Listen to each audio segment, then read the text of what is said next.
The key here is that it's an informed choice. It's not like, oh, I don't want to work on my weaknesses because I don't want to face my weaknesses, or I don't want to work on my weaknesses because that's boring, or whatever. It's saying, look, there's only so much time. There's only so much effort. And I am consciously making this choice, recognizing that if I'm going to apply effort, the greatest ROI is in putting it here rather than there. I mean, strategy is fundamentally about intentionality. It's not about falling into some choice by happenstance.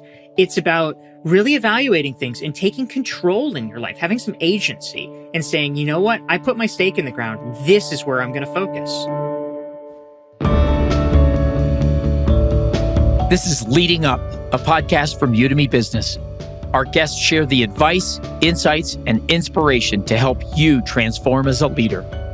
I'm Alan Todd, your host and the Vice President of Leadership Development at Udemy. Together, we can work, lead, and live differently.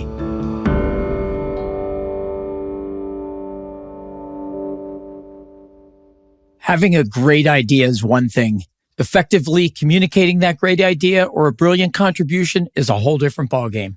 Effective communication, especially in our remote and hybrid world, is a critical skill for leaders to master. This week on Leading Up, I'm thrilled to welcome Dorie Clark. She's an internationally recognized author, speaker, marketing strategist. She's been named one of the top 50 business thinkers in the world by Thinkers 50. She's helped thousands of individuals and companies to stand out and reinvent themselves through effective communication, networking, personal branding. Dorie's a professor at the Duke University's Fuqua School of Business, where she teaches marketing and entrepreneurship. She's authored best-selling books, including The Long Game, Entrepreneurial You, Reinventing You, Stand Out. Dorie, I'm thrilled to welcome you to the podcast. Alan, thank you so much. So I'm going to start really high level. You've written a handful of bestsellers. You teach courses here on Udemy. People all over the world seek your advice. What's the story arc that makes all of your research and teaching hang together? The way that I think about it is that we live in a world that ever more so has a cornucopia of choice. I mean, that's everything from all of the content and all of the news and all of the information you can get on the internet to just the general sense of overwhelm that most people feel these days. You are swimming in a tide of information, and it's really hard to be able, as a result, to stand out. If you are trying as an individual to get noticed, if you're trying to get your company noticed or your idea noticed, it is challenging because it just gets swallowed up in all the noise. And that's a problem. It's a problem for us because we want to move important things forward. It's also a problem for society because you want the best ideas to advance rather than just whatever happens to be the loudest. So the work that I do in general at a fundamental level is trying to help equip people with the skills so that they understand how to get themselves and their best ideas noticed so that they can make a difference. So let's start. I want to unpack that. But before we get there, I want to start with some of your work in the long game and really thinking about strategy and innovation. Why should someone think and act more strategically? When it comes to strategy, the question is why? And for me, it comes down to goals, and it comes down to what do you want your life to look like? Because if we are sort of like a jellyfish in the ocean, just kind of floating around. Like if you don't have any particular goals, you don't have any particular desires, then you don't need a strategy. But for most people, you do have more intentionality than that. You have hopes, you have aspirations about where you want your career to go, where you want your life to go, where you want to help bring your company toward. So strategy is about getting you to where you want to go. And so you talk about choices, and we've heard choices have consequences. And Richard Rummelt says in strategy, it's about making a choice, a way around a problem. And we all want to be great at something. And you've suggested that people should choose to be bad at something. So as I think about, we want to be great at something, what are those things we have to choose to be bad at? Yeah, so this is an insight that I gleaned from the work of another great friend and academician, Frances Fry, and her partner, Ann Morris, who wrote a book about a decade ago called Uncommon Service.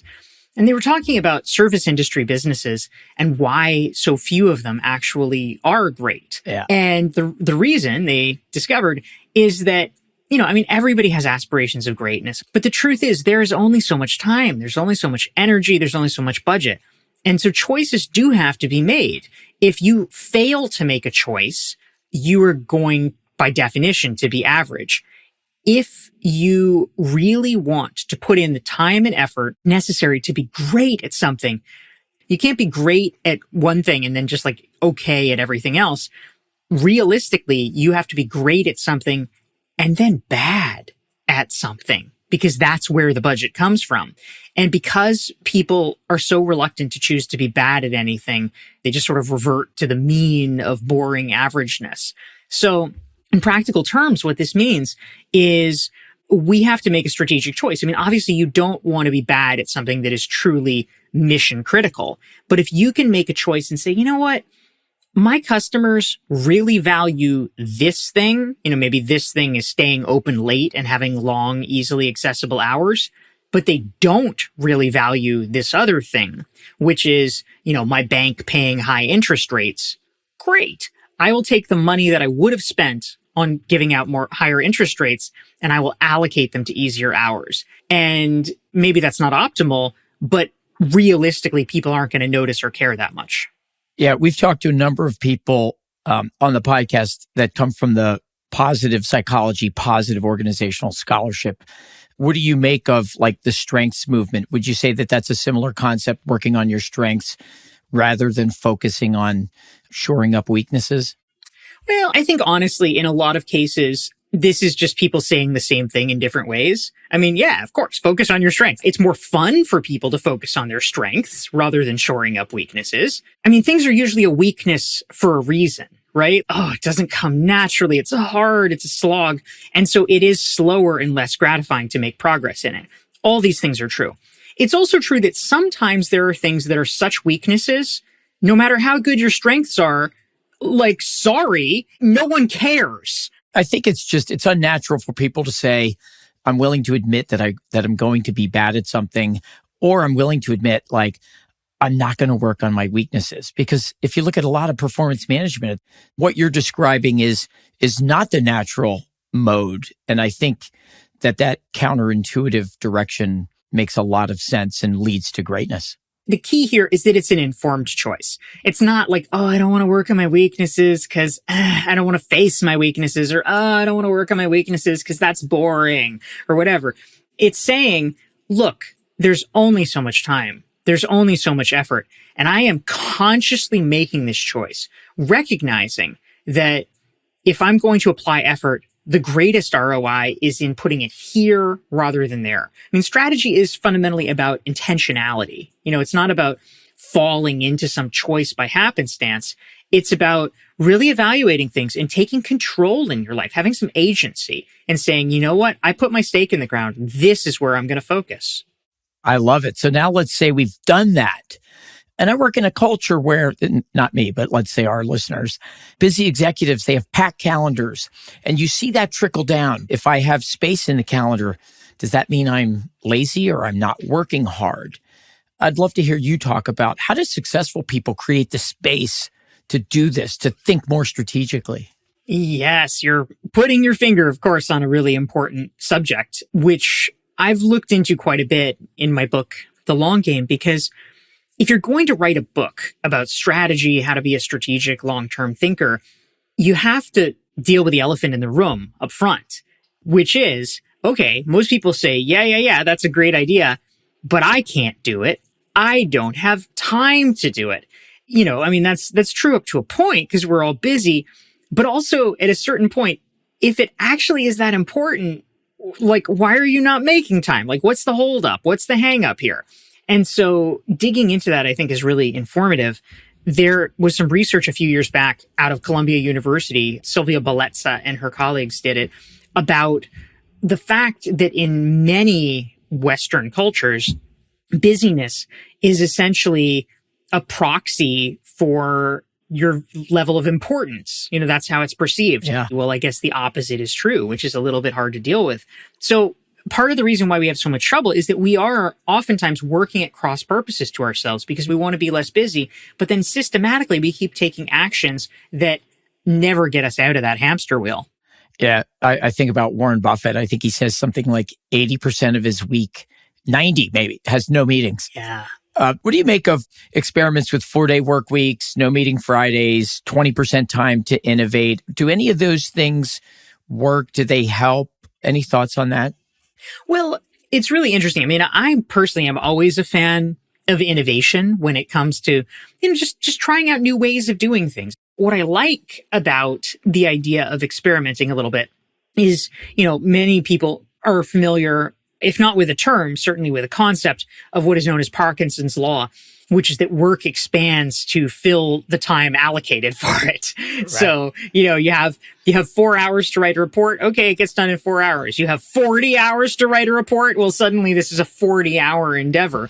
And so sometimes having less time actually becomes a forcing function that does make you smarter and more efficient in what you do. There's a lot of efficiencies that are kind of hidden, but a deadline sometimes sharpens them. And so experimenting with a 4-day work week or other possibilities can be a really useful thought exercise that does, in fact, make us better.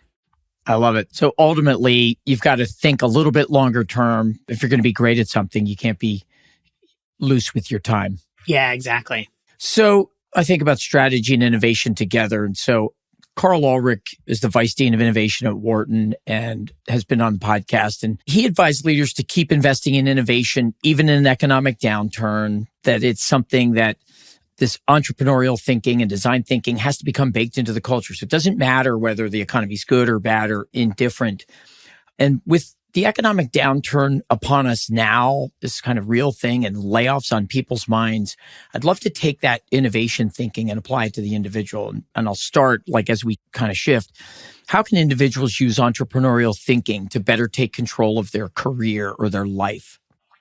Well, one of the ways that I think about this, Alan, is entrepreneurship is essentially a mode of thinking. Whether you work for yourself or not, you can use entrepreneurial thinking as kind of a lens. And it is a lens that is focused on how to operate under conditions of constraint. Let's assume I'm 2 years out of college to 5 or 6 or 7 years out of college, and I'm worrying about layoffs. How do I take control of my future, and how do I use, if at all, entrepreneurial thinking to help me break out of the shackles of perhaps negative thinking and worry and stress?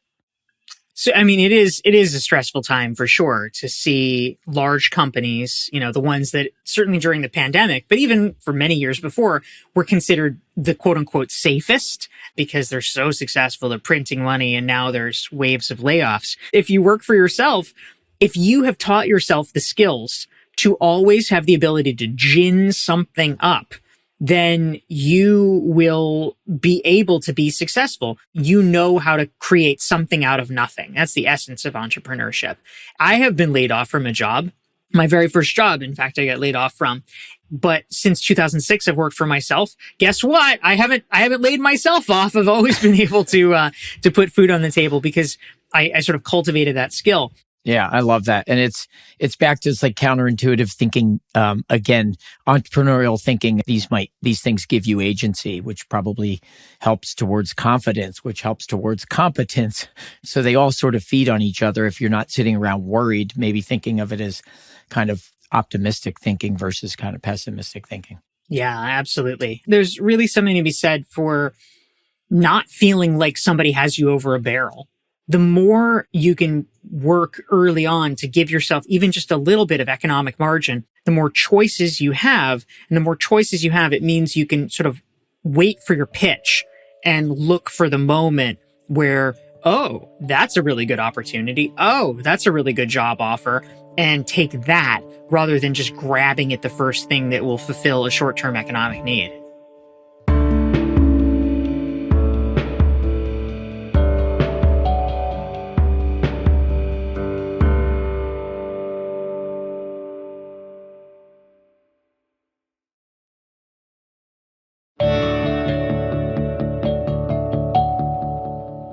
So you have another concept, and I'm going to relate it. Daniel Kahneman wrote a great book, won a Nobel Prize, but kind of two modes of thinking. One is mindless, fast, and the other is slow, deliberate, and mindful. And you have a concept of heads up and heads down mode. So he's got two modes of thinking and you have two modes of executing. And I think they're just like this beautiful pair, and I use them both. So tell us what you mean. What is heads up, heads down mode? Heads up and heads down mode is a concept that I first heard about actually when I was researching a previous book of mine called Entrepreneurial You. And I was interviewing a guy named Jared Kleinert, who's an entrepreneur who was, sort of talking about how he did things. And it was such a neat formulation and helpful formulation that I decided that I would try to spread the word and adopt it. And the basic idea, which I think is really true, is that at a basic level, it is really common for humans, if we do something and we either are comfortable doing it or we're getting positive results from doing it, we will keep doing it. And this is certainly logical up to a point. But where things get a little trickier is that at a certain point, you just can't keep doing the same thing forever. Everything in human life is about waves, right? We have circadian rhythms. If we don't recognize the waves, the kind of circadian waves in our business, we will also pay a price. Now's the time to shift. So one phase is heads up.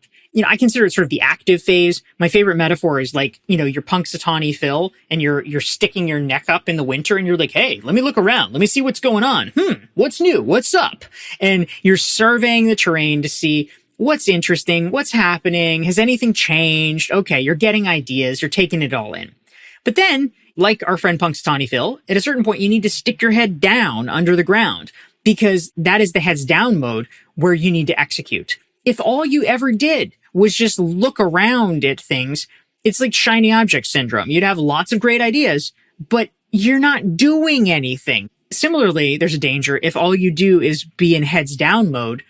You might be going in a straight line, and meanwhile, construction has started and they're putting a skyscraper in and you're going to hit a freaking wall and you don't know it. So you need to stick your head up periodically so you can say, oh, is this still the right move or should I change course? So we need to learn to operate in both modes of heads up and heads down and to toggle between them systematically. So you've been pretty prolific. How do you do it? How do you balance heads up, heads down? Is it like certain number of hours per week? Do you put it in your calendar? Do you carry around a diary and write notes all the time? Or do you read a certain amount? Like, how did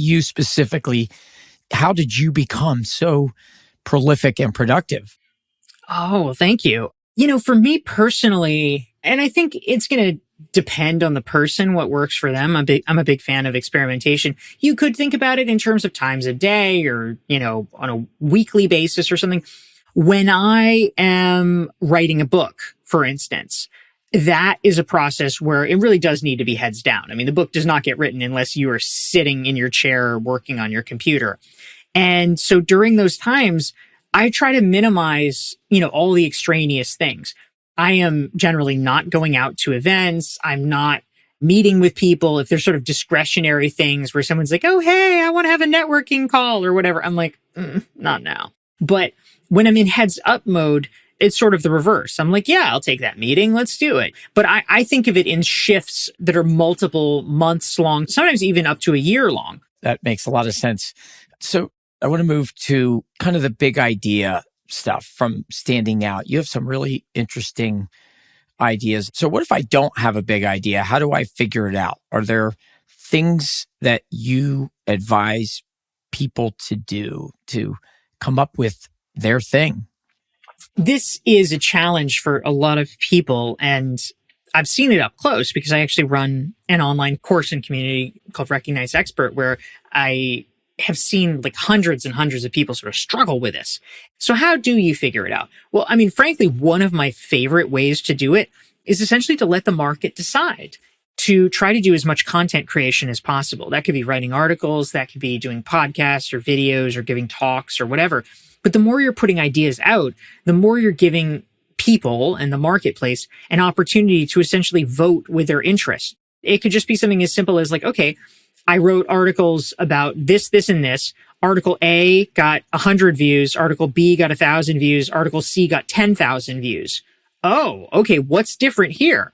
Obviously, one time might be a fluke, but if you continue testing it and you see that idea C is like, oh, it's always gets a lot of comments, and it enables you to sort of pivot toward what other people are interested in. So start small, iterate, right? You need to be out there with your ideas to figure out what the big idea is and get that feedback from the audience. You also have another concept in building networks that I think that also really resonates with me. No asks for a year. What does that mean?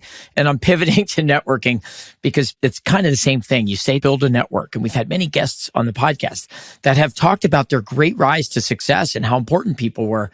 So talk about demystify network building for us and tell me what does no asks for a year mean?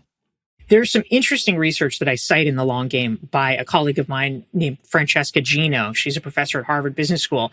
And she did research. I just crack up thinking about this experiment. It basically was taking people's willingness, how much do they want or how much would they pay for certain items. And after they were primed to think about networking, they wanted to pay so much more money for cleaning products. it's like, oh, get the grime off me. It's really visceral for people. Yeah. But the interesting thing is that for a lot of lower level, younger professionals, that was especially true. And one way to interpret that, it's not necessarily that meeting people is such a horrible thing, right? It's that the connotation of networking is oh, I need a thing from a person. And so if you are higher up in an organization, presumably you have some resources to share. You probably know some people. You can give more in networking because oh, well, you're connecting me with someone. And so it's in those situations where you feel like you are just a taker, essentially, because you don't know what to give, that people feel stressed out and kind of dirty from all of this. So one thing that's really important to recognize is networking relationships do have to be reciprocal, but they don't have to be reciprocal in kind. In fact, it's often better if it's not, because if you're networking with someone who's way more senior than you, you're right. They do have more contacts or more things than you do, but you actually have things that they might not. But you just have to think on it a different way. And along these lines, you mentioned a principle that I laid out in The Long Game, which I call no asks for a year. And basically what this is a way to ensure that, number one, the other person that you're networking with does not think that you are a user. And number two, also to ensure that you are not even thinking about things that would remotely make you a user. So it keeps everybody honest. And that is that I want people to wait at least a year before they ask for any favor from somebody that involves political capital. I think Thoreau said that we're happiest when we live to serve others, or we're happiest when we serve others. And I love the philosophy of servant leadership as well. And good things happen. So we are going to wrap up here, and we have a question that we ask all of our guests on the podcast. What are you curious about and learning now?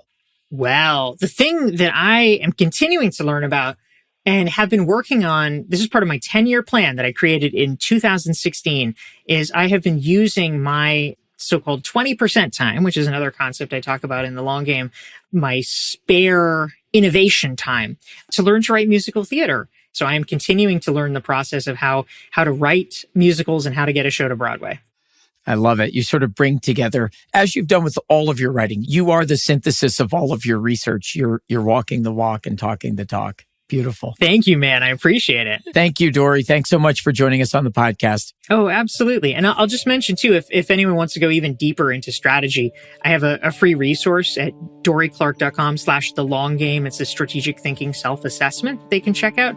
And it's such a joy to get to talk with you, Alan. Thank you. Thank you so much for listening to Leading Up, a podcast from Udemy Business. We'll be back next Wednesday with another episode to help you level up your leadership skills. Follow the show so you never miss a new episode. And if you like the show, leave a rating or a review. We love the feedback, and it really helps us find new listeners. To learn more about leading up or how Udemy can help you develop leaders at scale and move business forward, visit business.udemy.com. The Leading Up podcast is produced by Udemy in partnership with Pod People. Special thanks to our production team, Alex Vigmanis, Amy Machado, Brian Rivers, Danielle Roth, and Carter Wogan. Our original theme is by Soundboard.